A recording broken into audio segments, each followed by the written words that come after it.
Terima kasih Bapa, buat kami baru senantiasa dengan firman-Mu dan buat kami mengerti agar kami dapat menangkap pesan-pesan apa yang Tuhan sampaikan. Terima kasih Bapa, hamba-Mu siap untuk menyampaikan apa yang ada di dalam hati Tuhan dan berikan hamba-Mu kemampuan Bapa untuk mengajarkannya tentu dengan pengurapan daripada Roh Kudus yang mengurapi mulut bibir lidah hamba-Mu. Layakkan hamba-Mu Tuhan agar anak-anak semuanya diberkati. Terima kasih Bapak, kiranya Tuhan Yesus semua yang Pastor sudah sampaikan sesuai dengan isi hati-Mu. Dan semuanya untuk kemuliaan bagi nama Tuhan. Di dalam nama Tuhan Yesus, kami siapkan hati kami untuk mendengarkan firman-Mu. Terpujilah Tuhan. Haleluya, haleluya. Amin, amin, amin, amin, amin. Iya, baik Bapak Ibu yang diberkati oleh Tuhan, mari sama-sama kita ambil Alkitabnya. Dan tentunya pagi hari ini kita masih belajar dalam topik kita ya, yaitu manusia roh part yang ke-8 ya.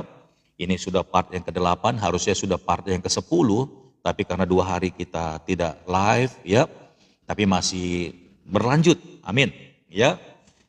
Oke. Terima kasih banyak ya buat kebersamaan kita dan mari sama-sama kita buka Alkitab kita. Kita masih ya di ayat Yehezkiel ya, di perikop Yehezkiel 36 ayat 25. Haleluya.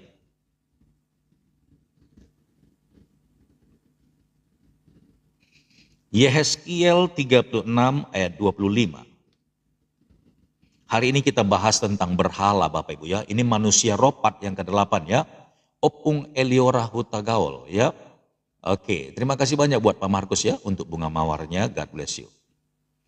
Iya, Deborah da Costa telah mengetikkannya dan juga Meike Tenda. Terima kasih banyak ya buat ayatnya dan juga Gemini 7888 ya, Yehezkiel 36 ayat 25. Oke. Saya bacakan buat kita semuanya ya, Yehezkiel 36 ayat 25. Ini kemarin sudah kita bahas ya, tapi hari ini kita fokus dari satu ayat ini saja. Fokus untuk kita bahas ya. Yehezkiel 36 ayat 25, aku akan mencurahkan kepadamu air jernih yang akan mentahirkan kamu. Amin.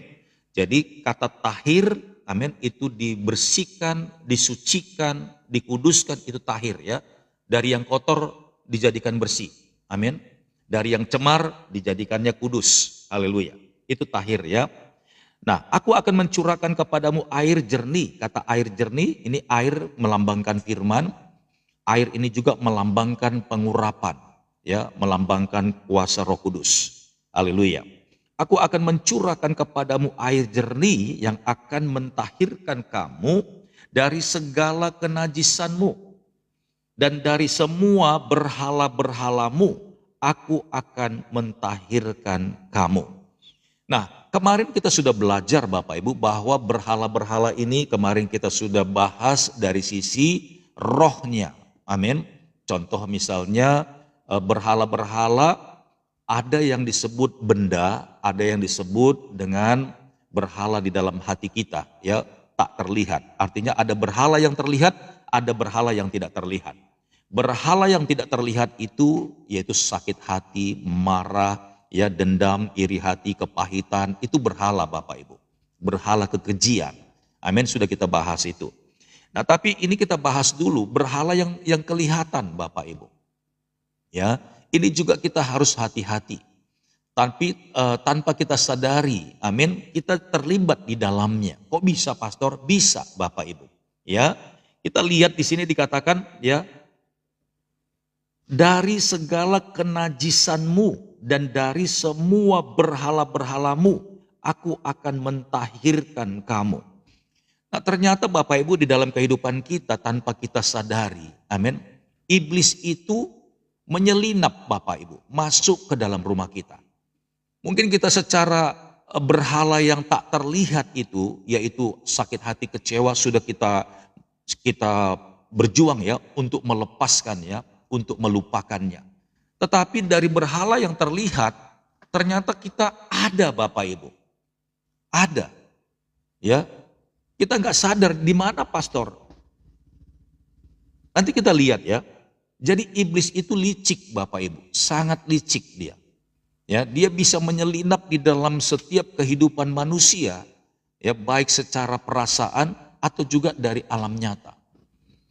Zaman dulu Bapak Ibu, patung-patung itu, amin, dikatakan berhala-berhala. Ya, ini kita bahas yang terlihat ya, berhala yang terlihat.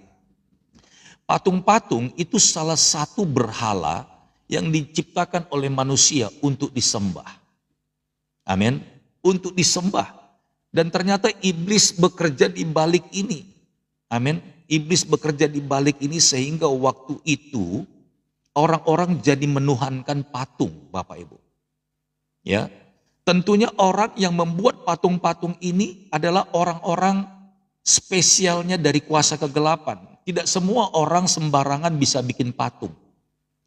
Orang-orang itu sudah dikaruniai Bapak Ibu, ya, dikaruniai kemampuan. Haleluya. Untuk membuat ilah-ilah di dalam dunia ini. Ilah-ilah di dalam dunia ini kemudian menjadikan sesuatu berhala untuk disembah. Nah, itu pekerjaan daripada antek-antek ataupun pengikut-pengikut dari kuasa kegelapan. Haleluya. Nah, coba kita lihat dulu ya Bapak Ibu. Ya, kita baca dulu dari Wahyu 12 ayat 4. Wahyu 12 ayat 4. Kita baca dulu ya, biar nanti rangkaiannya itu nyambung. Ya, nyambung dia. Wahyu 12 ayat 4.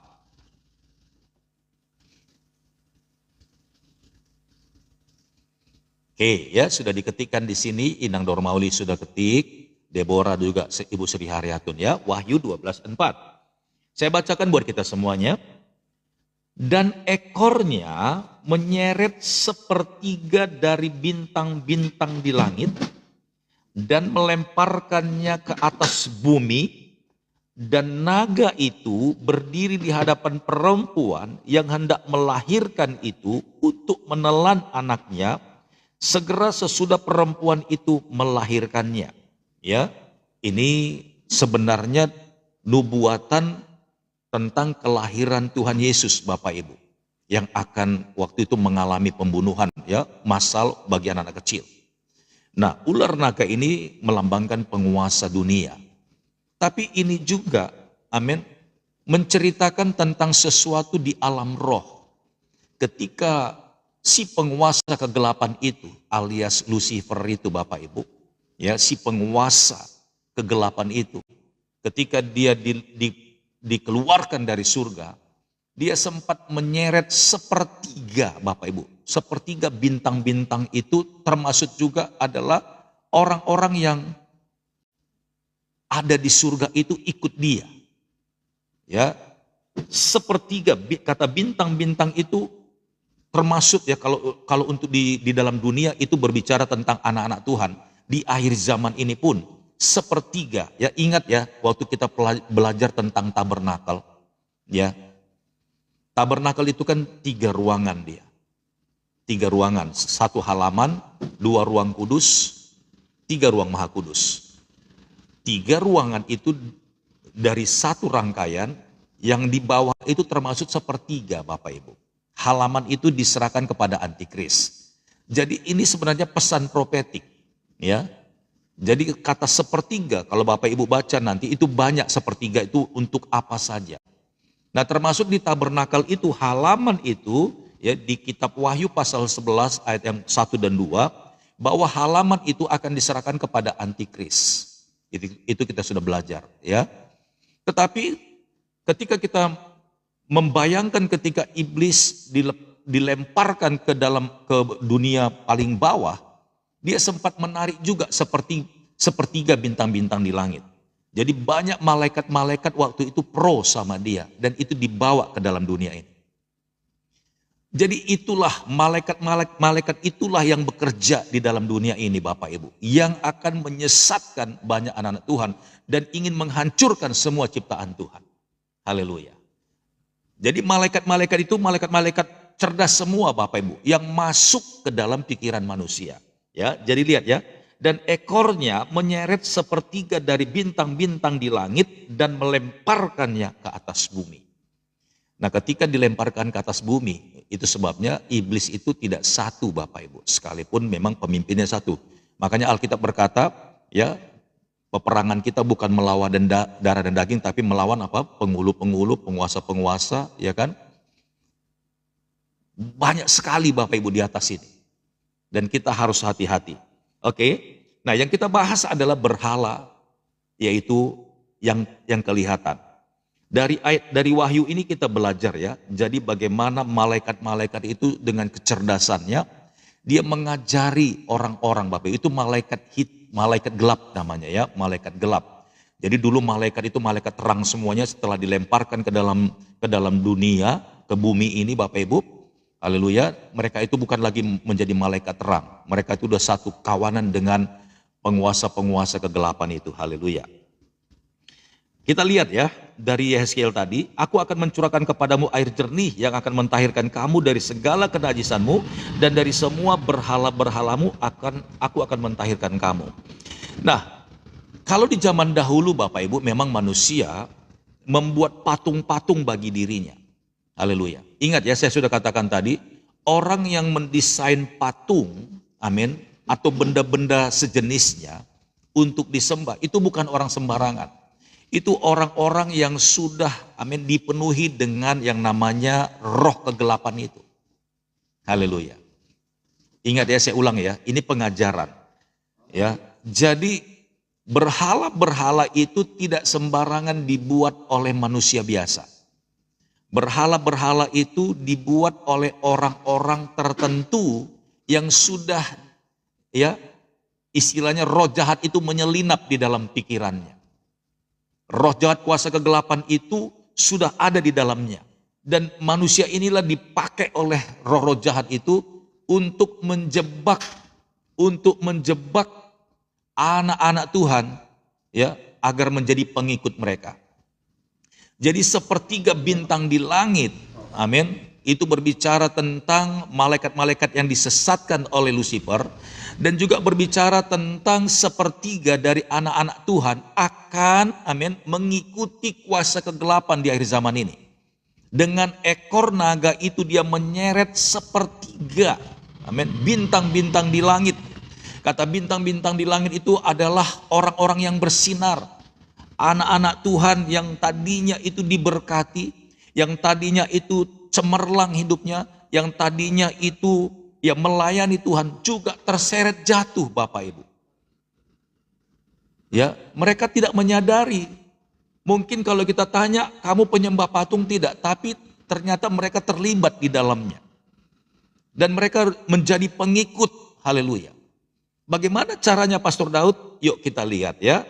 Ini kita belajar ya, kita belajar. Kita lihat bagaimana iblis begitu liciknya, amin, mencoba menarik setiap umat Tuhan ini, sehingga tanpa mereka sadari, mereka perlahan-lahan sedang menuju kepada kesesatan. Haleluya. Ya, kita lihat.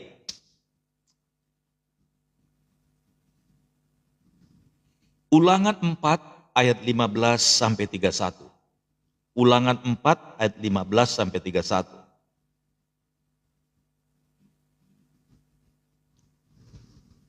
Ya, kita banyak belajar. Jadi hati-hati ya. Ulangan 4 ayat 15 sampai 31. Inilah caranya iblis untuk menyesatkan anak-anak Tuhan tanpa disadari. Iblis berjuang agar banyak orang-orang menjadi penyembah-penyembahnya. Caranya iblis enggak terang-terangan Bapak Ibu, tapi dia pakai dengan tipu-tipuan sehingga banyak anak-anak Tuhan terjebak. Haleluya. Ulangan 4 ayat 15 sampai 31. Ya, ayat 15 sampai 31 ya, Maria Meretrobun. Oke. Ya, saya ambil dari ayat 15, perhatikan ayatnya ya. Hati-hatilah sekali. Ini nasihat Nabi Musa sebenarnya, ya, agar orang Israel ini ya berjaga-jaga, jangan sampai sudah sampai ke Kanaan, sudah masuk ke dalam tanah yang diberkati, tapi mereka tidak mengalami berkat itu. Karena mereka sangkin luar biasanya tanah Kanaan itu, akhirnya mereka lupa diri. Ya, lupa diri dan berjaga-jaga. Nah, ini dia ya, kita lihat. Ayat 15, hati-hatilah sekali, sebab kamu tidak melihat sesuatu rupa. Tidak melihat sesuatu rupa. Pada hari Tuhan berfirman kepadamu di Horeb dari tengah-tengah api. Ayat 16, supaya jangan kamu berlaku busuk dengan membuat bagimu patung yang menyerupai berhala apapun. Nah, lihat, patung yang menyerupai berhala apapun. Jadi patung itu tidak mesti ada gambaran manusia sedang berdiri, Bapak Ibu. Tidak, ya. Patung itu bisa berbentuk apa saja. Kita lihat ya, supaya jangan kamu berlaku busuk dengan membuat bagimu patung yang menyerupai berhala apapun yang berbentuk laki-laki atau perempuan. Nah, lihat. Apakah Bapak Ibu sadar? Amin. Ini kan berbicara tentang orang Israel yang akan masuk ke tanah Kanaan. Lalu Allah sudah berpesan di sini. Ya kan? Apa hubungannya sih patung, pastor? Sekarang kan patung itu kan cuman benda mati. Betul, benda mati. Tapi di dalamnya Bapak Ibu nggak pernah tahu apa. Ya kan? Tuhan wanti-wanti, jangan sampai engkau sudah diberkati nyampe ke tanah Kanaan tapi nggak mengalami berkat itu.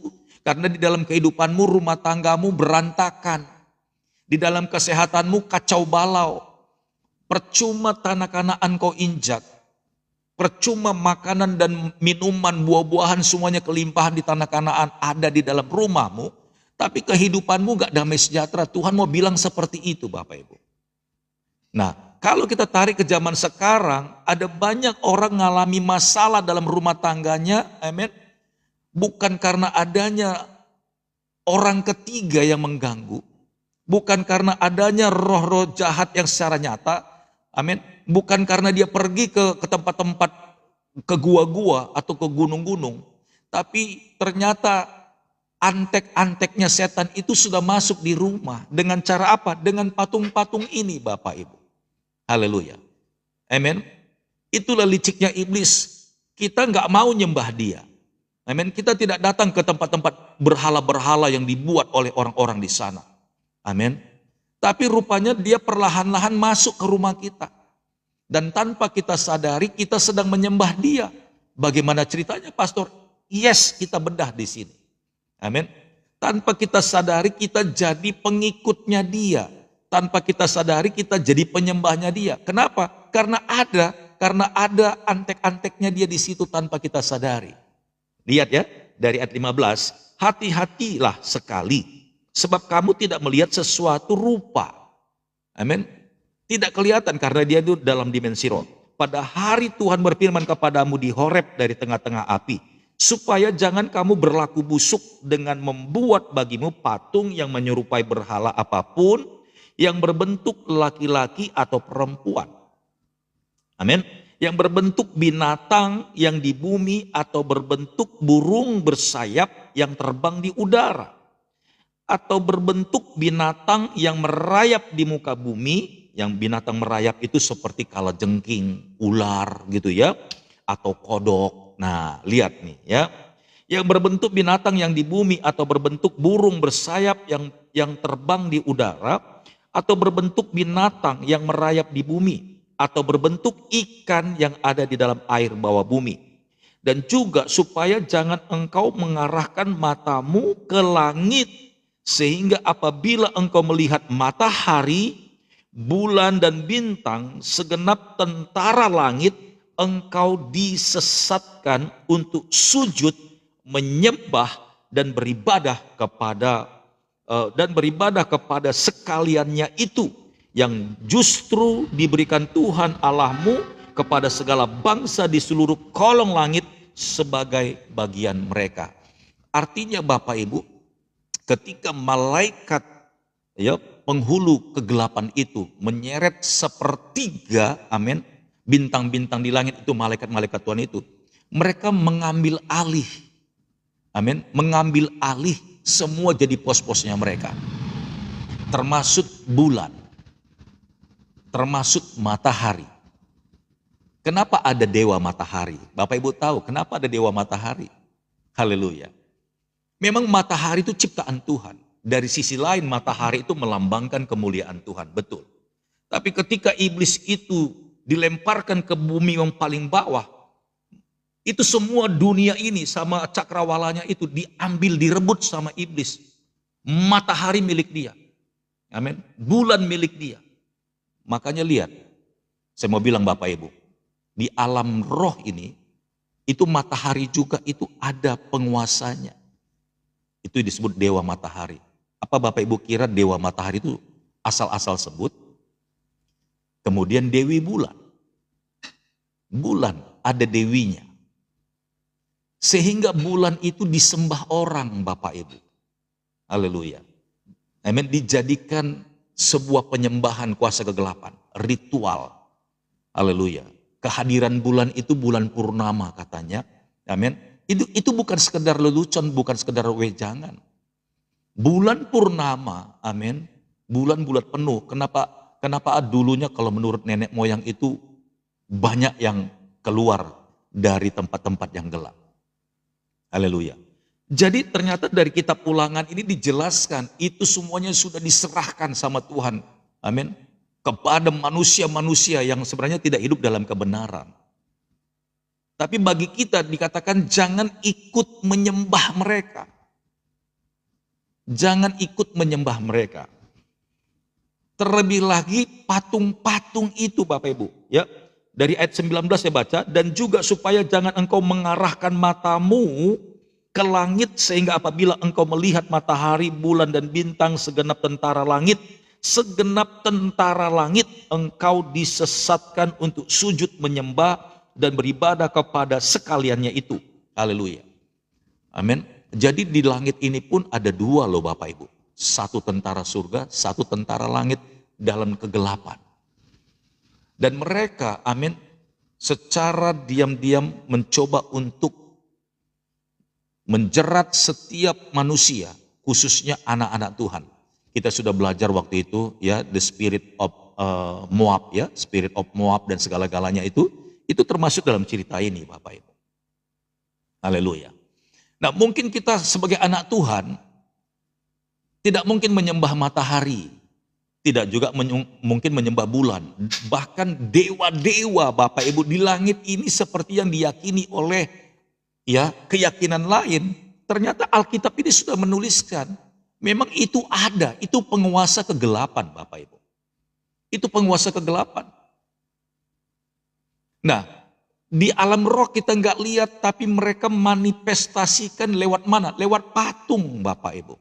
Lewat patung. Jadi semua bayangan-bayangan di patung-patung kita lihat yang rupanya itu, Bapak Ibu. Ya, saya nggak sebut agama-agama manapun lah. Kalau Bapak Ibu lihat yang namanya patung-patung, itu bukan sekedar yang namanya lukisan atau bentuk, Bapak Ibu. Itu ilham dari kuasa kegelapan yang masuk kepada orang-orang yang punya kasih karunia untuk mewujudkannya. Paham ya bahasa saya ya?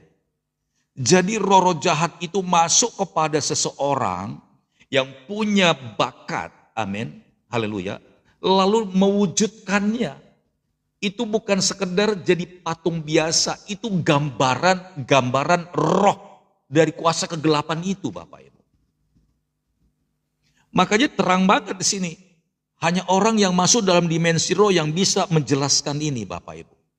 Tapi sayangnya anak-anak Tuhan tidak peka, tidak sensitif. Yang seperti ini itu dibawa masuk ke rumah, itu loh maksudnya. Amin. Termasuk yang namanya mantra dan jimat itu sudah disebutkan di dalam itu. Paham ya Bapak Ibu ya? Kita masuk lagi lebih dalam. Coba perhatikan Bapak Ibu. Ya, kalau kita lagi jalan-jalan ke luar negeri, amin. Lalu Bapak Ibu pikir kalau nggak bawa oleh-oleh ke rumah, rasanya nggak puas. Kita kan sudah dari negeri tersebut, dari negara tersebut, ada sesuatu oleh-oleh yang kita bawa. Hati-hati Bapak Ibu, ya, hati-hati. Karena tanpa engkau sadari, engkau sedang mengizinkan masuk ke dalam rumahmu atmosfer kuasa kegelapan itu. Haleluya. Ya. Sekalipun kesannya unik, tadi dikatakan di sini oleh sama Tuhan ya. Supaya jangan kamu berlaku busuk dengan membuat bagimu patung yang menyerupai berhala apapun yang berbentuk laki-laki atau perempuan. Ya, waktu itu memang di sini ditekankan sama Tuhan jangan membuat. Ya, oke. Tapi kan untuk kita sekarang kan Bapak Ibu kan tidak ada yang ahli patung di sini. Tapi Bapak Ibu masukkan ke rumah, maksudnya jangan engkau hidupi dan engkau terhubung dengan dia. Ya kan itu kan cuma sekedar patung, pastor. Haleluya. Lukisan itu juga termasuk patung dan berhala. Dia cuma 3 dimensi atau 2 dimensi atau 1 dimensi. Ya seperti yang di belakang saya ini 1 dimensi Bapak Ibu. Ya dia gambar burung merak, tapi kalau dipegang rata. Kalau 2 dimensi dia bentuknya datar, tapi kalau dipegang dia beruntulan gitu loh, berbentuk. Itu 2 dimensi. Kalau 3 dimensi, dia bentuk seperti ini, tapi saya lihat dari posisi samping, saya lihat dari posisi belakang, bentuknya bisa saya pegang. Itulah yang disebut patung. Amin. Iya. Nah, saya mau bilang Bapak Ibu, jadi iblis itu pintar menyelusup, ya, karena kita ini kan nggak terang-terangan datang untuk menyembah dia. Tapi iblis perlahan-lahan masuk menyelusup ke dalam pikiranmu, ke dalam perasaanmu, ketika engkau bawa masuk dia. Haleluya. Ya, ketika engkau bawa masuk dia ke rumahmu. Oke, nah, jadi ini coba bayangkan Bapak Ibu. Tidak pernah ada terjadi sebuah patung, kalau tidak, ya, patung itu ada di dalam pikiran orang yang memahatnya. Jadi kalau saya seandainya seorang pemahat patung, ya, tentu apa yang terlintas di pikiran saya, itulah yang saya katakan tadi pengaruh atau kuasa kegelapan itu. Kalau hati saya kudus, kalau pikiran saya kudus, maka ketika saya memikirkan sesuatu, amin, saya akan membuat sebuah lukisan atau patung, amin. Ini saya kasih tahu sama kita bagaimana transfer spirit itu terjadi. Kalau pikiran saya kudus, hati saya kudus, maka semua yang saya bayangkan itu contoh gambar malaikat Bapak Ibu. Saya akan buat, saya sanggup, gitu ya, saya ukir. Artinya gini, semua yang ada di pikiran saya, semua yang ada di hati saya tuangkan di gambaran itu. Maka orang yang di luar saya akan bisa membaca apa yang di hati saya, akan bisa membaca apa yang di pikiran saya lewat karya yang saya buat. Haleluya. Oke. Artinya Bapak Ibu, semua yang terjadi di dalam alam nyata ini, semuanya manifestasi dari pikiran penciptanya. Pikiran penciptanya. Kalau Allah waktu ciptakan semua isi dunia ini, itu dengan pikiran yang baik, pikiran yang positif, makanya Yesus Allah berkata, lalu ia melihat segala sesuatunya baik. Itu betul. Tapi bayangkan Bapak Ibu, di zaman sekarang ini dalam manusia, kalau di dalam pikirannya kotor, di dalam hatinya kotor, maka yang akan keluar dari penciptaannya dia itu, maka kotor Bapak Ibu. Amin. Kotor. Bayangkan kalau ada patung ya yang dibuat oleh si pemahat itu, ya matanya besar keluar, lalu lidahnya menjulur Bapak Ibu, bertanduk dia begitu. Apa Bapak Ibu pikir itu terjadi begitu aja asal-asalan dipahat oleh si pemahat? Tidak Bapak Ibu. Pastilah itu ada di pikiran si pemahat itu. Apakah itu cuma sepintas lalu? Tidak. Sebenarnya dia sedang memanifestasikan spirit yang gelap itu Bapak Ibu. Dari hatinya dan pikirannya dia tuangkan di benda. Dengan cara itu kita tahu si pemahat itu seperti apa hidupnya. Dia sedang mentransferkan spiritnya itu di patung itu, Bapak Ibu. Haleluya. Ya, sehingga kalau orang bawa itu, patung yang tadi itu ada orang bilang itu seni. Ada orang bilang itu, wah ini patung unik. Nggak ada di mana-mana, cuma satu-satunya. Bagi seniman berpikir seperti itu, tapi dia tidak tahu sebenarnya patung itu adalah manifestasi dari roh yang ada di dalam si pemahat itu dan diwujudkan di patung. Bahkan sebenarnya batinnya dia, rohnya dia itu berbicara dengan patung itu, Bapak Ibu. Dia lukiskan bagaimana pikirannya itu, contoh ya, marah, geram, ya, kemudian ingin gitu loh, menghancurkan orang-orang baik. Nah, dia bikin gambar itu menyeramkan. Tapi ada orang yang iseng-iseng menganggap itu patungnya itu klasik. Patungnya itu berseni gitu ya. Haleluya. Cuman ngelihat dari patung. Begitu dia bawa di rumahnya, tanpa dia sadari dia sedang membawa atmosfer spirit dari si pemahat itu. Si pemahat itu ternyata sudah dipenuhi oleh kuasa kegelapan, Bapak Ibu. Amin. Dan tidak juga Bapak Ibu, semua hasil pahatan atau berhala-berhala itu termasuk lukisan, sekalipun dia terlihat bagus, bukan berarti si pencipta atau si pembuat itu, haleluya, si pembuat itu hatinya berkenan, Bapak Ibu.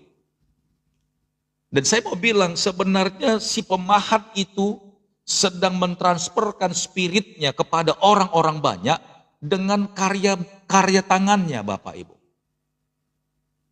Haleluya. Dan itu artinya hati-hati. Ya. Bisa jadi yang saya ceritakan ini ada di rumahmu.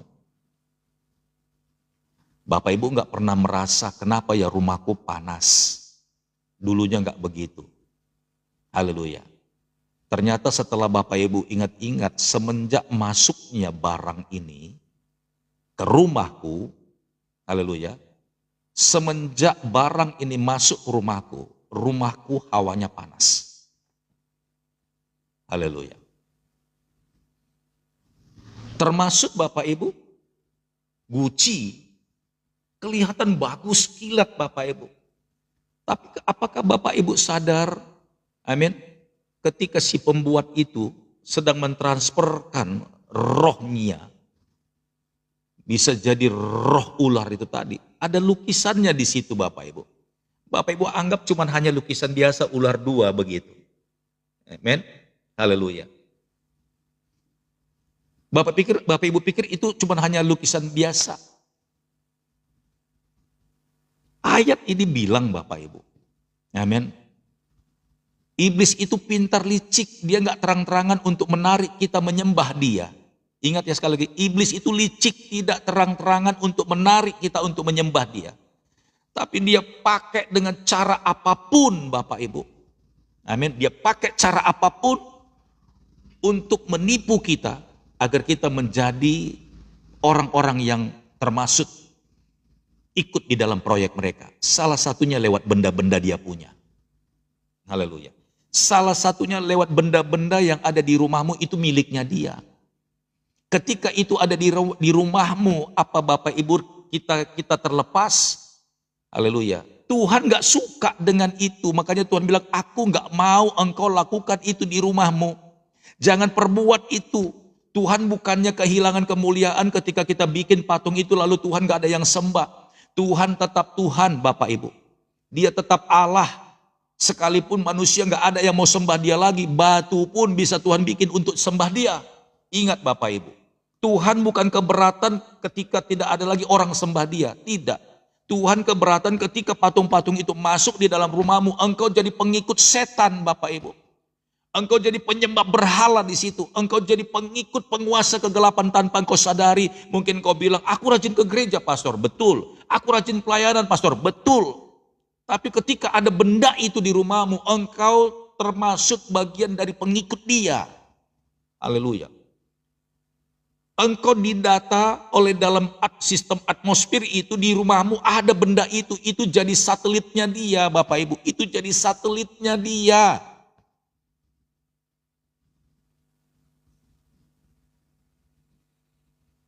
Haleluya.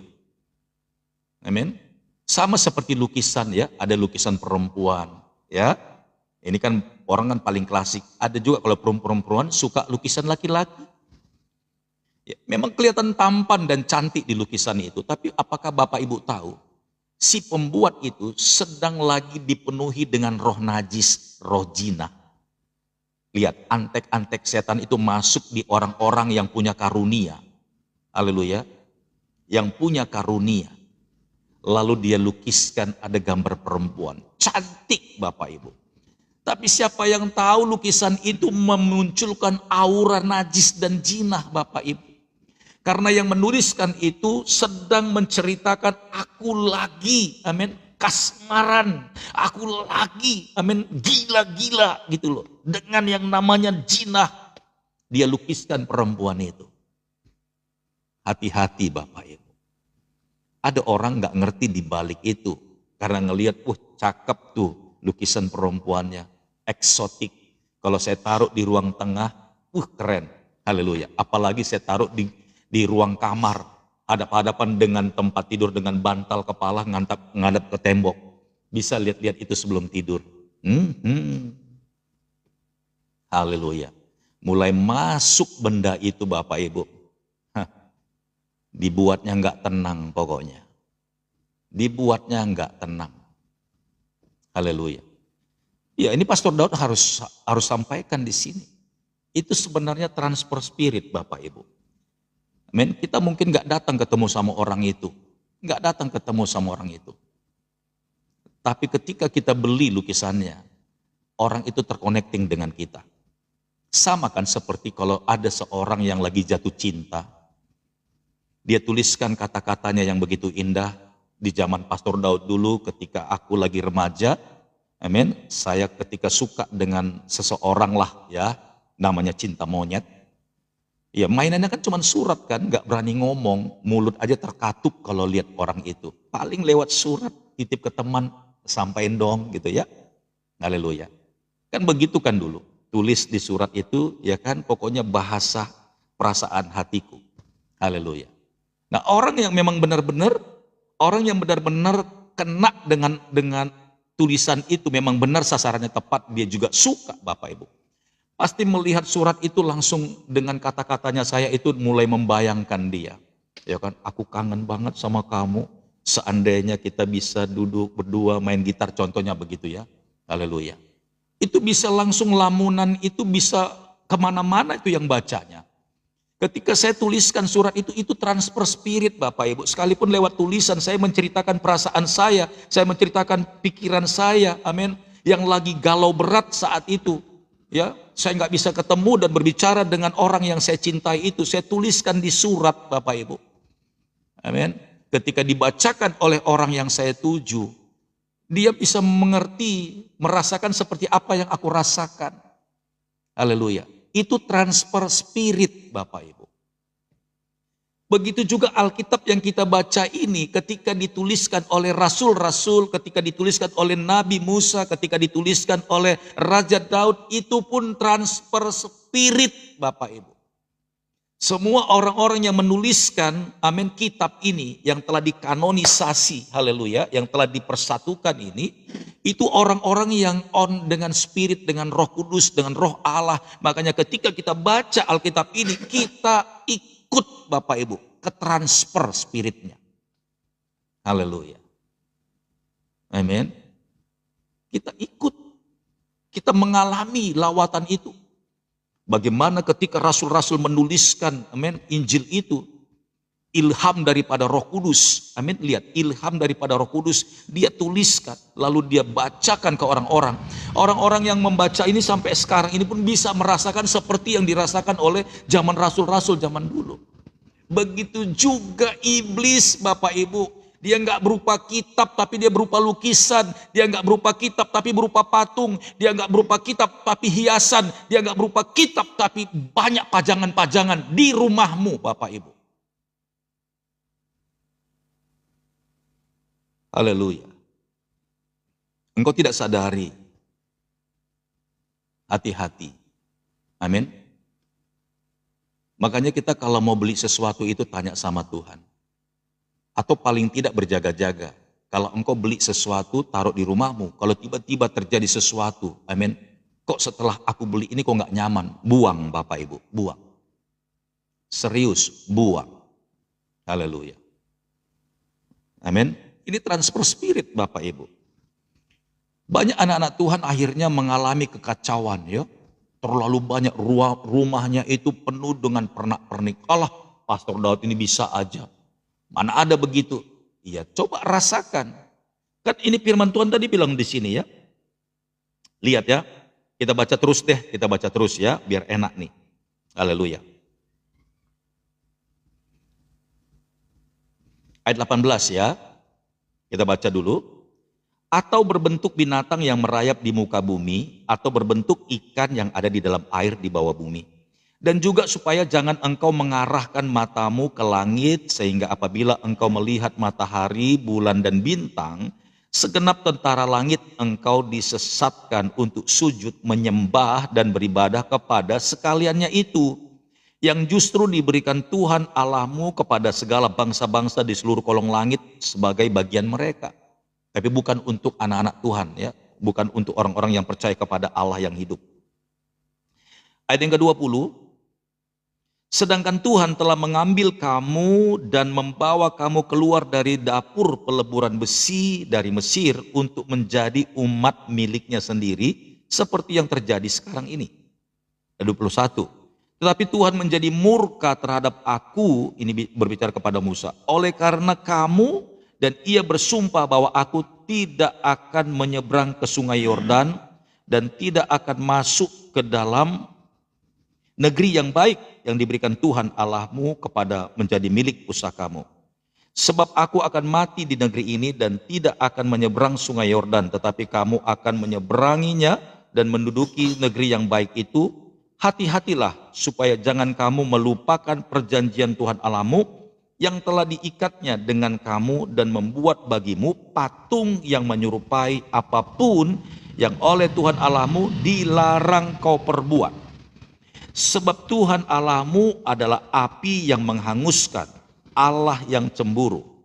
Apabila kamu beranak cucu dan kamu telah tua di negeri itu, lalu kamu berlaku busuk, artinya ikut ya, ambil bagian dalam trennya di sana, dengan membuat patung yang menyerupai apapun juga,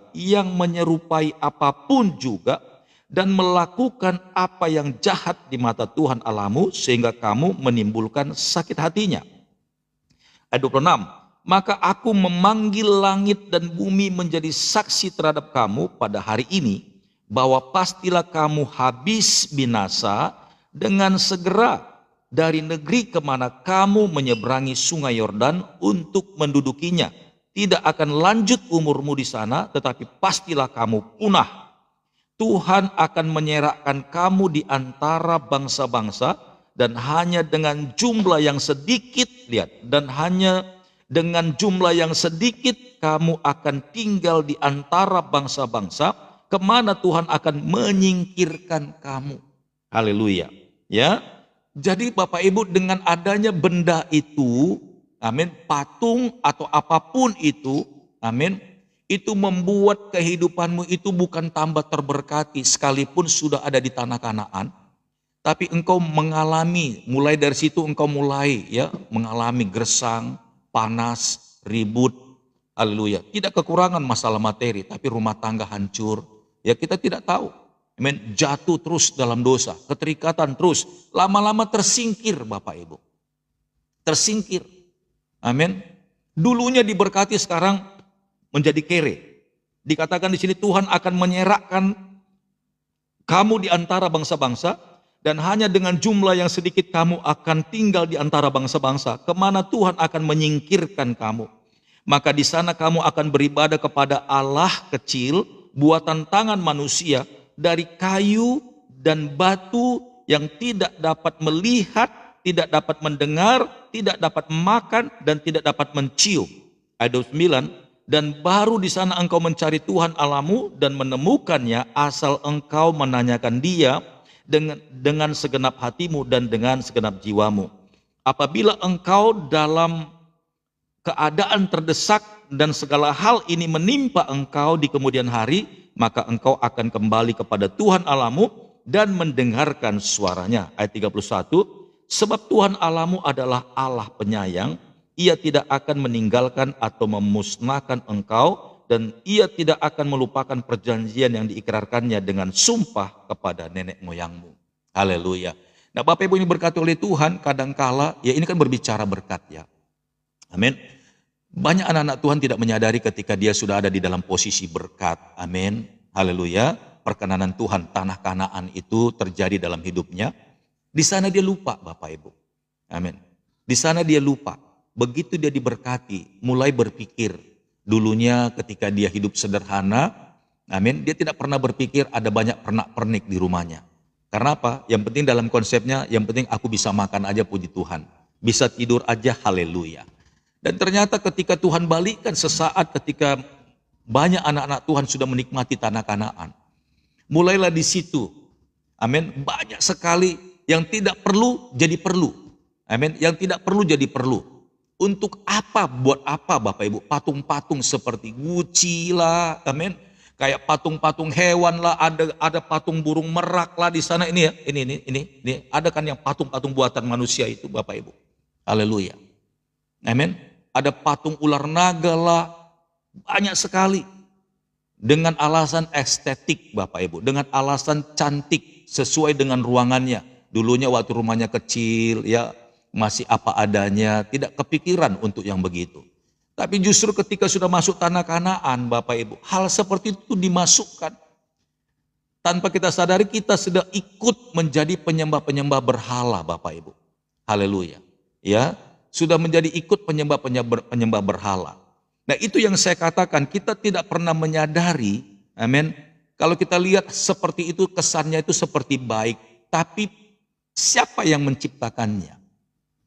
Makanya di zamannya Musa ketika membuat yang namanya tabut perjanjian Allah Bapak Ibu, haleluya, Tuhan cari, Tuhan kirimkan ada 2 orang yang dipenuhi oleh roh Allah, yang diurapi oleh Tuhan untuk membuat, karena Musa bilang begini, Tuhan sesungguhnya saya tidak tahu bagaimana cara menyalut kayu dilapisi emas. Saya kan bukan ahli emas, saya juga bukan ahli ukir. Amin. Haleluya. Nah, tapi Allah bilang begini sama Musa, nanti aku akan kirimkan orang yang telah kuurapi dan di dalam hidupnya memiliki kemampuan untuk melakukan itu. Nah, lihat. Ya. Nah, Tuhan mau bilang begini, bukannya nggak bisa Bapak Ibu kita ini membuat satu hiasan.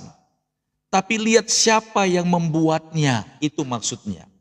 Makanya tadi saya katakan di awal, bukannya Tuhan kehilangan pamor ketika anak-anaknya tidak menyembah Dia. Batu pun bisa Tuhan bikin untuk menyembah Dia. Tapi Tuhan melarang ini biar kita nggak jadi jatuh miskin lagi, nggak sakit-sakitan, rumah tangga nggak berantakan, anak jatuh ke dalam kenajisan, perzinahan, suami juga begitu, istri juga begitu. Padahal di dalam pikiran kita tidak ada arahnya ke sana, tapi kok bisa jatuh karena ada satelitnya setan di rumah. Ada yang mempengaruhi ketika setan mulai bekerja Bapak Ibu. Rumah kita juga kena karena ada benda itu. Ketika si penciptanya itu mulai membacakan doa mantranya, amin, membacakan doa mantranya, maka semua benda-benda yang telah dilepaskan oleh tangannya itu, semuanya hidup Bapak Ibu. Semuanya itu akhirnya jadi antena membawa atmosfer yang gak baik di rumah kita Bapak Ibu. Haleluya. Hati-hati Bapak Ibu ya. Jadi itu yang mau saya sampaikan kepada kita. Amin. Waspada di sini. Mungkin dalam hatimu aku bukan penyembah patung, bukan penyembah berhala, tapi ternyata di rumahmu ada Dia. Coba Bapak Ibu berdoa. Ya, coba Bapak Ibu berdoa. Haleluya. Kalau itu bukan tidak berkenan, itu harus dibuang Bapak Ibu. Amin. Kenapa sampai Pastor Daud ajarkan sampai ke sini? Karena kita manusia roh Bapak Ibu ya, kita kan mau masuk dan terus ke manusia roh, agar hidup kita ini tidak, amin, tidak terpengaruh dengan benda-benda itu. Padahal kita udah sungguh-sungguh mau melayani Tuhan, sungguh-sungguh mencintai Tuhan, amin. Tapi di rumah kita dia berdiam. Kita gelisah, oke lah mungkin kita ini kuat ya, secara pribadi seseorang di dalam rumah kita kuat, apakah suami atau istri. Tapi kan tidak semuanya di dalam rumah kita itu kuat Bapak Ibu. Haleluya. Amin. Bisa saja itu semua yang masuk ke rumah kita itu, amin, manifestasinya sakit penyakit. Bisa saja. Manifestasinya gagal, bisa saja. Manifestasinya bangkrut, bisa saja. Manifestasinya suami istri ribut terus, bisa saja. Coba cross check Bapak Ibu. Amin. Haleluya. Bahkan lewat makanan pun itu bisa dimantra-mantrai Bapak Ibu. Makanan bisa dimantra-mantrai ketika dia masuk ke dalam tubuh kita padahal nggak ada racun di situ. Kita bisa uring-uringan Bapak Ibu. Amin. Makanya waktu kita doa pelayanan pelepasan, semuanya dikasih lihat Tuhan. Termasuk benda-benda, amin, yang nempel di badan kita ini. Hati-hati. Haleluya. Ya, tadi ada yang nanya batu cincin. Amin, batu cincin. Ini pun, amin, kalau hamba Tuhannya mengerti, ya makanya kenapa Pastor Daud nggak ada yang namanya pernak-pernik Bapak Ibu. Sementara hamba-hamba Tuhan lain, yuk pakai apa namanya di situ ya. Bukan dilarang Bapak Ibu, tapi lihat siapa yang desain ini, siapa yang desain. Kalau ternyata orang yang menciptakan itu Bapak Ibu, haleluya. Ya, kalau orang yang menciptakan itu tidak berkenan, maka, amin, dia sedang mentransfer spirit. Pokoknya ingat aja inilah. Semua yang tercipta, ya manusia lakukan, semua yang didesain manusia, itu nggak akan mungkin bisa jadi sesuatu kalau tidak dia manifestasikan pikirannya ke benda itu. Itu aja Bapak Ibu pegang. Ya. Haleluya. Semua yang ada di dalam alam nyata ini, yang dibuat oleh manusia, berupa yang namanya patung berhala itu semuanya transfer spirit Bapak Ibu. Jangankan itu, musik aja nih, musik aja Bapak Ibu. Sama, semua bidang seni, salah satunya pahat, patung, kerajinan tangan, termasuk seni, itu transfer spirit Bapak Ibu. Amin. Itu transfer spirit. Contoh seperti lagu. Sama kan? Ini karya. Lagu nggak mungkin bisa muncul begitu saja. Tapi kalau zaman sekarang ini ada loh Bapak Ibu. Ya, yang disebut AI. AI Bapak Ibu ketik aja angka-angka. Lalu Bapak Ibu tinggal pilih genrenya apa. Nanti langsung jadi musik. Tapi dia kayak nggak ada nuansa napasnya. Cuman sembarangan aja kata-katanya, yang penting musiknya ada, lagunya ada, ya orang pun dengerinnya juga ngebosanin. Tapi lagu yang sebenarnya muncul, amin, yang Bapak Ibu ada rasakan sekarang itu semuanya sebenarnya transfer spirit. Kalau lagu rohani, dengar baik-baik, tidak semuanya juga lagu rohani jadi berkat. Sekalipun, amin, kata-katanya bernuansa ditujukan kepada Tuhan. Tapi lihat penciptanya. Banyak orang seniman-seniman musik, amin, bisa ciptakan sebuah lagu. Amin. Seniman musik, pemusik dunia, haleluya. Coba minta bikin dia lagu rohani. Bisa Bapak Ibu. Tapi coba Bapak Ibu nyanyikan, ada urapannya enggak? Enggak ada. Kenapa? Karena ketika dia tulis lagu itu, dia nggak punya pengurapan di sini. Dia cuma hanya bikin syairnya bagus, musiknya bagus, tapi Bapak nyanyiin sampai kapanpun nggak bisa membawa Bapak Ibu itu bisa menikmati hadirat Tuhan. Nggak bisa. Karena lagu itu dituliskan, amin, tidak dengan pengurapan. Haleluya. Tidak dengan pengurapan, sekalipun syairnya bagus. Tapi kalau anak Tuhan yang dia lagi diurapi, dia lagi bersekutu dengan Tuhan, dia lagi nyembah, sekalipun dia bukan seorang seniman, tapi dia tuliskan syairnya Bapak Ibu, lagu itu, lalu dia coba nyanyikan, amin. Orang yang di sebelahnya pun ketika dengar dia nyanyiin, orang yang sebelahnya itu ngerasa ada urapan mengalir di lagu itu. Amin ya. Haleluya. Apalagi ini lagu-lagu ini diciptakan sengaja oleh pengarangnya dari perasaannya yang terjadi saat itu. Contohnya kalau dia lagi galau, lagi putus cinta, dia tuliskan lagunya. Itu tepat dari perasaannya. Dia transferkan spiritnya itu kepada orang dengan lagu itu. Makanya ketika Bapak Ibu nyanyikan lagu itu, Bapak Ibu ikut rasakan seperti penciptanya. Jadi penciptanya itu nggak perlu berkoar-koar sama orang. Cukup dia tuliskan di syair lagu, dia bikin musiknya, lalu dia perdengarkan ke orang. Orang-orang sudah tahu arti daripada lagu ini, perasaan dari si pembuatnya.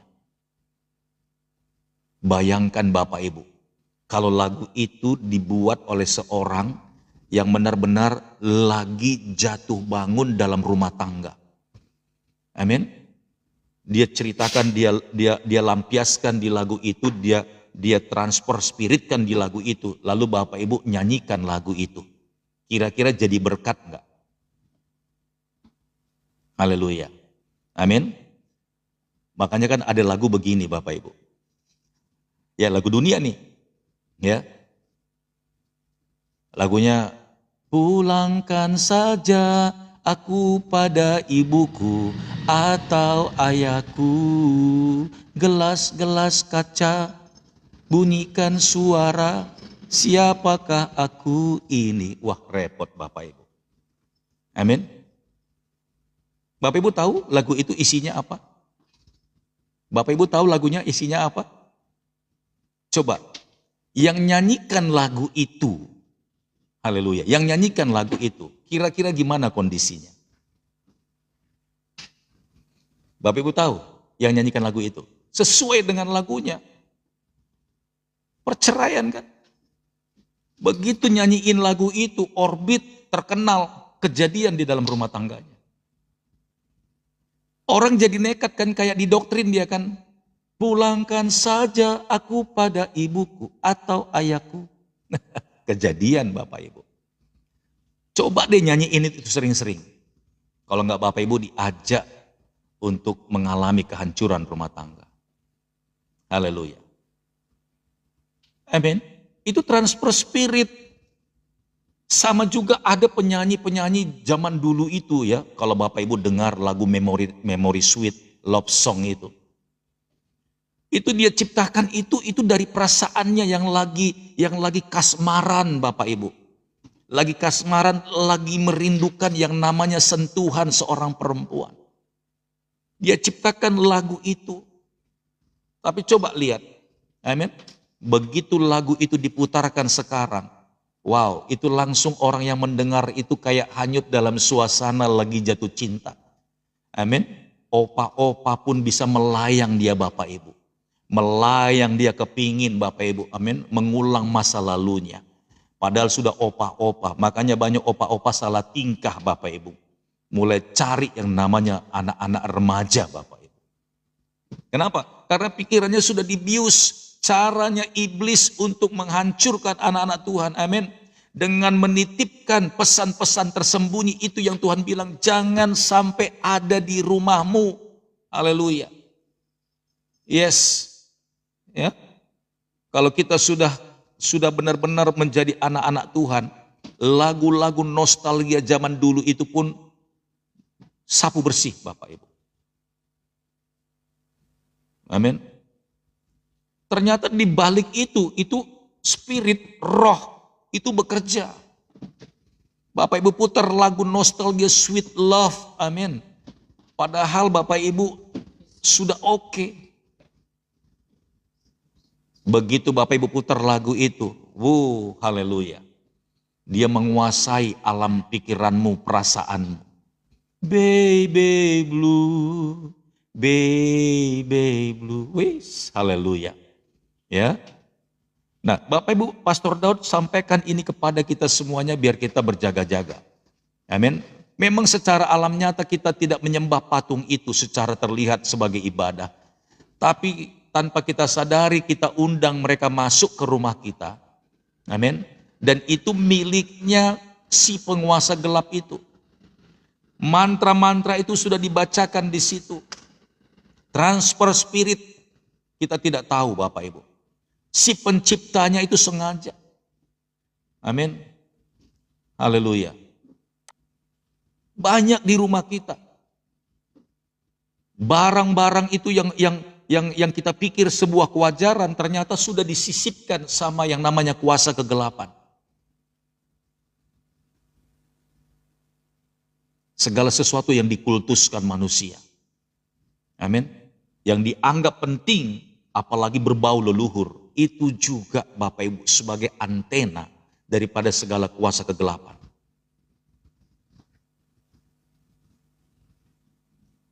Biar kita tahu Bapak Ibu ya. Jadi Tuhan gak mau itu di rumah kita.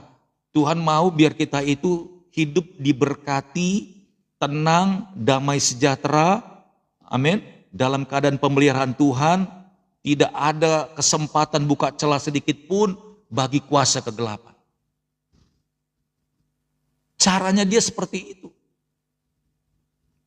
Jadi semua misalnya ada berapa banyak itu yang diproduksi sama dia. Lalu itu ada di mana-mana. Itu ketika ritualnya disebutkan Bapak Ibu. Dia itu hidup. Cuman kita nggak pernah tahu. Makanya setelah banyak benda-benda aneh di rumah kita, amin, banyak sekali terjadi sesuatu di rumah itu. Jadi jangan heran Bapak Ibu, rumah-rumah yang berbau mistik keramat itu selalu ada gambar yang aneh-aneh di situ. Haleluya. Amin. Lihat bentuknya aja sudah menakutkan, apalagi dalamnya. Tidak mungkin gambar itu menakutkan, patung itu menakutkan, cuman hanya terjadi begitu saja. Ingat Bapak Ibu. Amin. Si pembuatnya itu memang sudah disusupi dengan kuasa kegelapan itu sehingga dia bisa memunculkan, menciptakan, amin, sebuah benda yang bisa disentuh dan bisa dilihat. Haleluya. Hati-hati. Ya, mulai hari ini kita cross check Bapak Ibu. Ya, cross check, lihat lagi. Kalau ternyata memang Bapak Ibu disuruh oleh Roh Kudus ini tidak boleh ada di rumahmu, nanti dia pasti akan ngomong. Ini nih yang jadi penyebab ini. Haleluya. Makanya setiap kali ada kok setelah benda ini ada di rumah, enggak pernah nyaman saya. Enggak pernah tenang saya. Ada apa sih di rumah ini? Kita mulai pikir ada kiriman-kiriman, kita pikir kita lagi disantet apa segala Bapak Ibu. Haleluya. Tapi ternyata kita yang dengan ikhlas mengundang dia ke rumah. Waspada Bapak Ibu ya. Waspada itu jadi berhalamu. Ya, ketika Tuhan nanti seandainya tanya, kamu penyembah berhala? Enggak ada Tuhan. Ya, itu di rumahmu. Haleluya. Ya, itu yang membuat kamu sakit-sakitan. Itu yang membuat kamu mimpi terus. Jangankan lewat itu. Kan kemarin saya sudah pernah saksikan ya Bapak Ibu ya. Udah pernah saksikan. Amin. Saya hanya menyampaikan sederhana aja ini tentang pengajaran hari ini. Lihat ya transfer spirit. Satu kali ketika saya pergi ke kuburan Bapak Ibu, ke makam. Ya, istri saya atau mertua saya laki-laki baru beberapa tahun yang lalu meninggal. Dan setelah beberapa tahun kami bersihkan kuburannya. Itu ada di Cibubur situ ya. Nah lalu setelah kami bersih-bersih, kami tabur bunga, ya kan? Karena itu kuburannya kan kuburan umum ya, kuburan pemerintah. Jadi bersih juga di sana. Ada tukang-tukang bersihnya di sana yang dibayarin. Lalu setelah kami bersih-bersih, tabur bunga, iseng Bapak Ibu, saya iseng. Saya bilang kenang-kenangan ini buat anak saya lah. Karena anak saya waktu itu umurnya masih sekitar 4-5 tahun. Ya, saya dua anak saya yang pertama dan kedua saya jejerin kiri kanan Bapak Ibu. Saya iseng, saya foto. Cekret, foto. Haleluya. Begitu saya foto kami pulang Bapak Ibu. Dan setelah malamnya ketika tidur, anak saya ini gelisah, nangis terus. Nangis.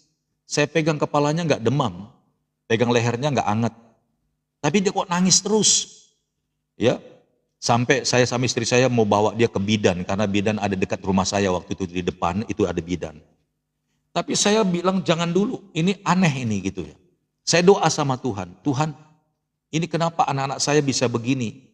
Saya langsung connecting sama Tuhan. Tuhan langsung bilang sama saya Bapak Ibu. Ingat tadi pagi kemana?